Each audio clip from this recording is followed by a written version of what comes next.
Part 2, Chapter 4 of The Valley of Fear by Sir Arthur Conan Doyle. Chapter 4. The Valley of Fear.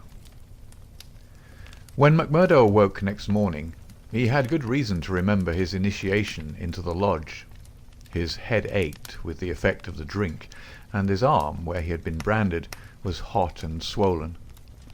Having his own peculiar source of income, he was irregular in his attendance at his work, so he had a late breakfast, and remained at home for the morning writing a long letter to a friend. Afterwards he read the Daily Herald. In a special column, put in at the last moment, he read, "Outrage at the Herald office.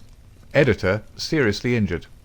It was a short account of the facts with which he was himself more familiar than the writer could have been. It ended with the statement, "The matter is now in the hands of the police, but it can hardly be hoped that their exertions will be attended by any better results than in the past. Some of the men were recognized, and there is hope that a conviction may be obtained. The source of the outrage was, it need hardly be said, that infamous society which has held this community in bondage for so long a period, and against which the Herald has taken so uncompromising a stand. Mr. Stanger's many friends will rejoice to hear that, though he has been cruelly and brutally beaten, and though he has sustained severe injuries about the head, there is no immediate danger to his life." Below it stated that a guard of police, armed with Winchester rifles, had been requisitioned for the defence of the office. McMurdo had laid down the paper and was lighting his pipe with a hand which was shaky from the excesses of the previous evening, when there was a knock outside, and his landlady brought to him a note which had just been handed in by a lad. It was unsigned, and ran thus: "I should wish to speak to you, but would rather not do so in your house. You will find me beside the flagstaff upon Miller Hill. If you will come there now, I have something which is important for you to hear and for me to say." McMurdo read the note twice with the utmost surprise, for he could not imagine what it meant, or who was the author of it.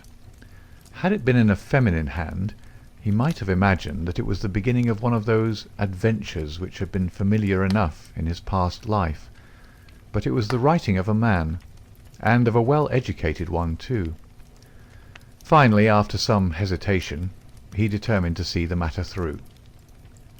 Miller Hill is an ill-kept public park in the very centre of the town. In summer it is a favourite resort of the people, but in the winter it is desolate enough. From the top of it one has a view, not only of the whole straggling, grimy town, but of the winding valley beneath, with its scattered mines and factories blackening the snow on each side of it, and of the wooded and white-capped ranges flanking it. McMurdo strolled up the winding path, hedged in with evergreens, until he reached the deserted restaurant which forms the centre of summer gaiety. Beside it was a bare flagstaff, and underneath it a man, his hat drawn down and the collar of his overcoat turned up. When he turned his face, McMurdo saw that it was Brother Morris, he who had incurred the anger of the bodymaster the night before. The lodge sign was given and exchanged as they met. "I want to have a word with you, Mr. McMurdo," said the older man, speaking with a hesitation which showed that he was on delicate ground. "It was kind enough of you to come." "Why did you not put your name to the note?" "One has to be cautious, mister. One never knows in times like these how a thing may come back to one. One never knows either who to trust or who not to trust." "Surely one may trust brothers of the lodge." "No, no, not always," cried Morris with vehemence. "Whatever we say, even what we think, seems to get back to that man McGinty." "Look here," said McMurdo sternly. "It was only last night, as you know well, that I swore good faith to our bodymaster. Would you be asking me to break my oath?" "If that is the view you take," said Morris sadly, "I can only say that I am sorry I gave you the trouble to come and meet me. Things have come to a bad pass when two free citizens cannot speak their thoughts to each other." McMurdo, who had been watching his companion very narrowly, relaxed somewhat in his bearing. "Sure I spoke for myself only," said he. "I'm a newcomer, as you know, and I'm strange to it all. It is not for me to open my mouth, Mr. Morris, and if you think well to say anything to me, I am here to hear it." "And to take it back to Boss McGinty?" said Morris bitterly. "Indeed, then, you do me injustice there," cried McMurdo. "For myself, I am loyal to the lodge, and so I tell you straight, but I would be a poor creature if I were to repeat to any other what you might say to me in confidence. It'll go no further than me, though I warn you that you may get neither help nor sympathy." "I have given up looking for either the one or the other," said Morris. "I may be putting my very life in your hands by what I say, but bad as you are, and it seemed to me last night that you were shaping to be as bad as the worst, still you are new to it, and your conscience cannot yet be as hardened as theirs. That was why I thought to speak with you." "Well, what have you to say?" "If you give me away, may a curse be on you." "Sure, I said I would not." "I would ask you then, when you joined the Freemen's Society in Chicago and swore vows of charity and fidelity, did ever it cross your mind that you might find it would lead you to crime?" "If you call it crime," McMurdo answered. "Call it crime?" cried Morris, his voice vibrating with passion. "You have seen little of it, if you can call it anything else. Was it crime last night, when a man old enough to be your father was beaten till the blood dripped from his white hairs? Was that crime, or what else would you call it?" "There are some would say it was war," said McMurdo. "A war of two classes, with all in, so that each struck as best it could." "Well, did you think of such a thing when you joined the Freemen's Society at Chicago?" "No, I'm bound to say I did not." "Nor did I, when I joined it at Philadelphia. It was just a benefit club and a meeting place for one's fellows. Then I heard of this place. Curse the hour that the name first fell upon my ears. And I came to better myself. My God, to better myself. My wife and 3 children came with me. I started a dry goods store on Market Square, and I prospered well.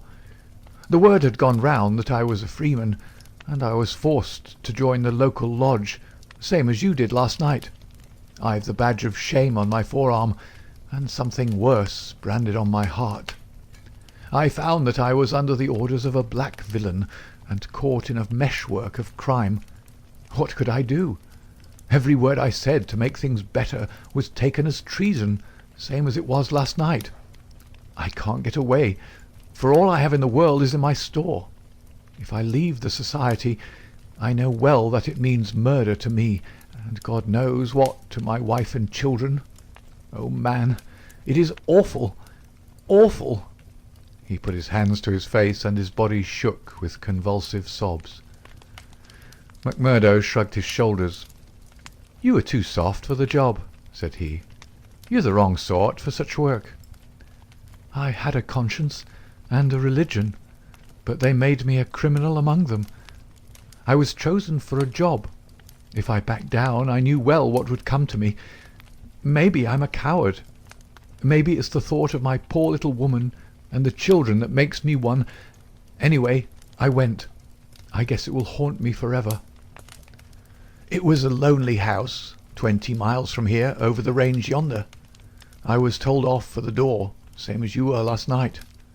They could not trust me with the job. The others went in. When they came out, their hands were crimson to the wrists. As we turned away, a child was screaming out of the house behind us. It was a boy of 5 who had seen his father murdered. I nearly fainted with the horror of it, and yet I had to keep a bold and smiling face, for well I knew that if I did not, it would be out of my house that they would come next with their bloody hands, and it would be my little Fred that would be screaming for his father. But I was a criminal then, part sharer in a murder, lost forever in this world, and lost also in the next.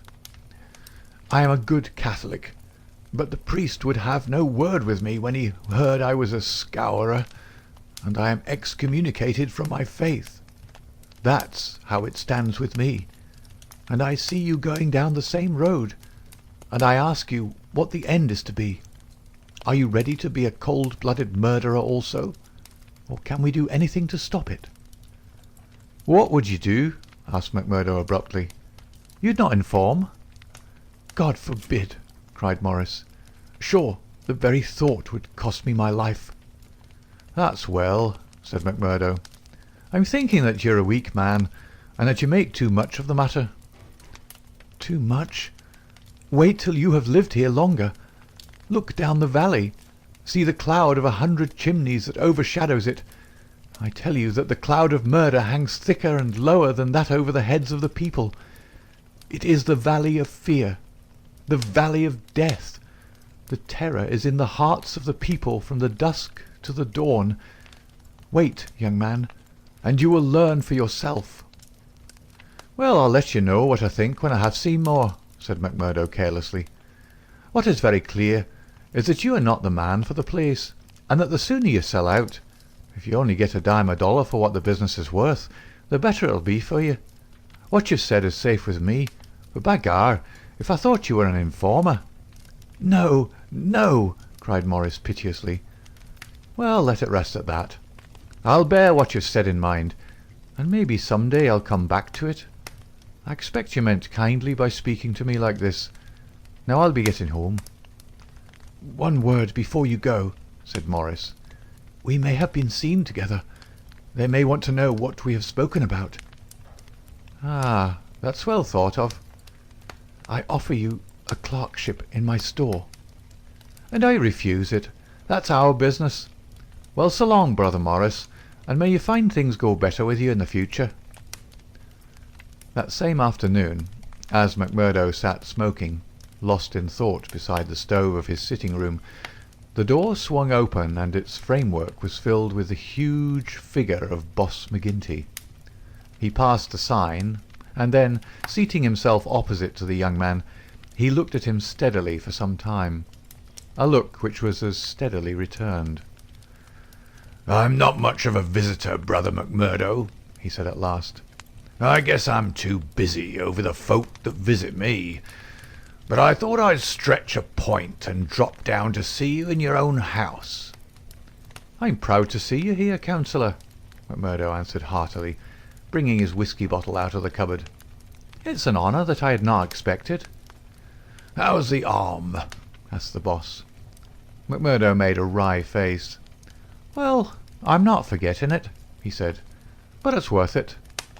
"Yes, it's worth it," the other answered, "to those that are loyal and go through with it and are a help to the lodge. What were you speaking to Brother Morris about on the Miller Hill this morning?" The question came so suddenly that it was well that he had his answer prepared. He burst into a hearty laugh. "Morris didn't know I could earn a living here at home.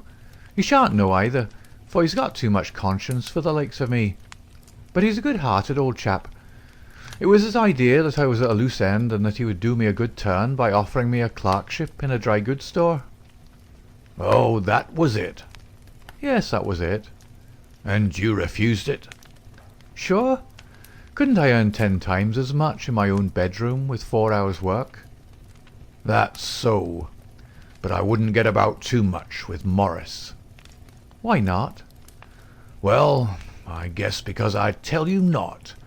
That's enough for most folk in these parts." "It may be enough for most folk, but it ain't enough for me, Councillor," said McMurdo boldly.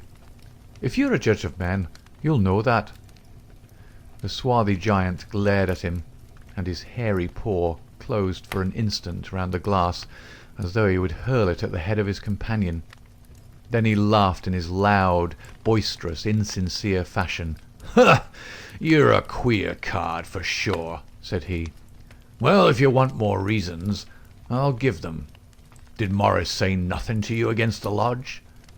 "No." "Nor against me?" "No." "Well, that's because he don't trust you.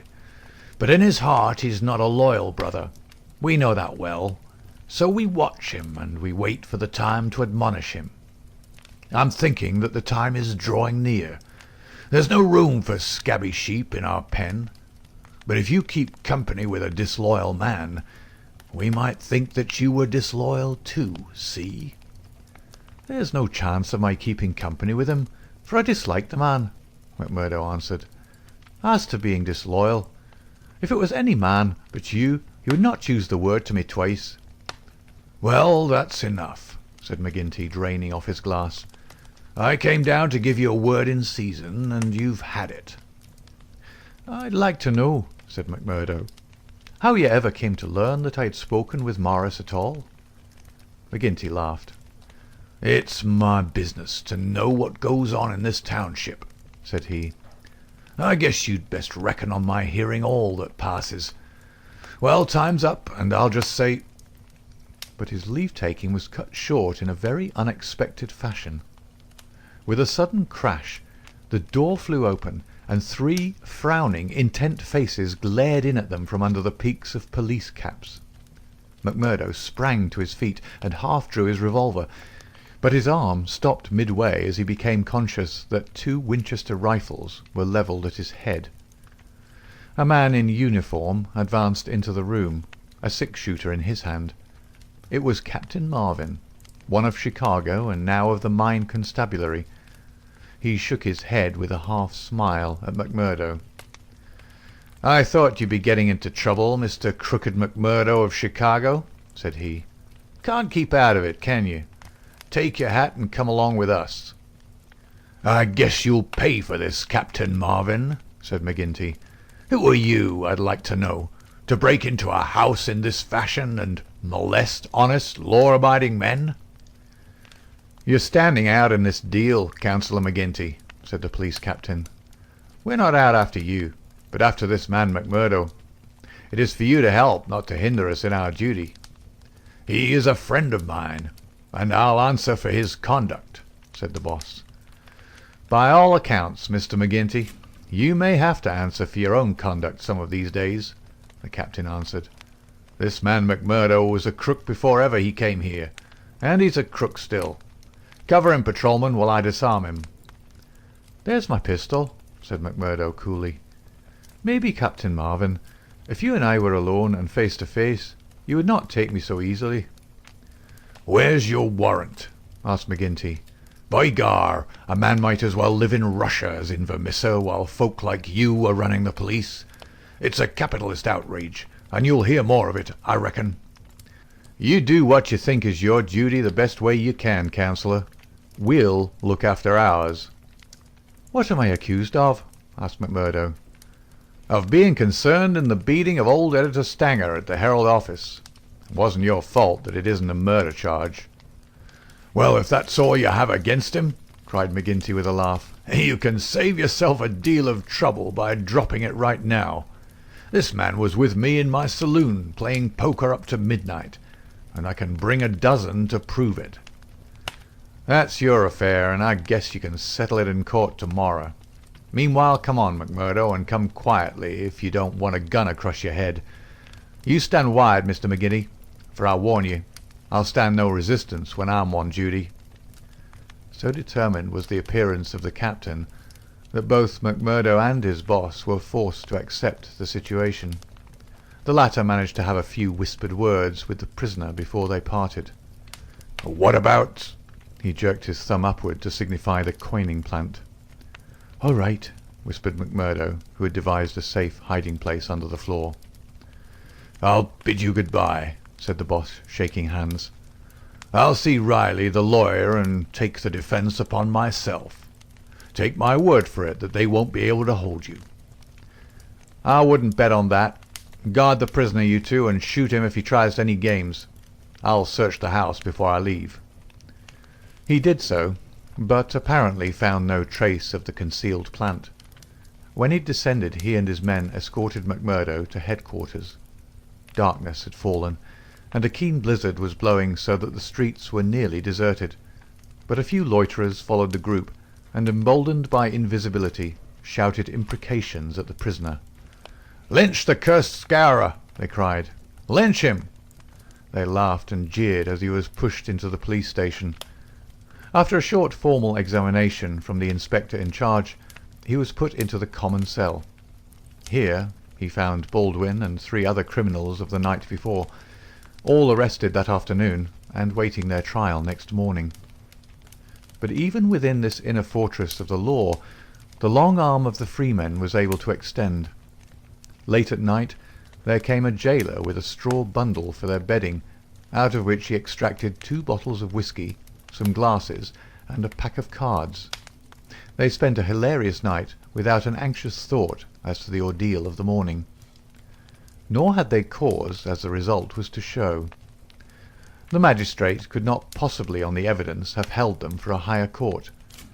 On the one hand, the compositors and pressmen were forced to admit that the light was uncertain, that they were themselves much perturbed, and that it was difficult for them to swear to the identity of the assailants, although they believed that the accused were among them.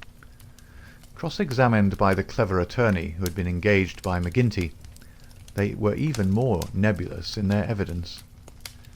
The injured man had already deposed that he was so taken by surprise by the suddenness of the attack that he could state nothing beyond the fact that the first man who struck him wore a moustache.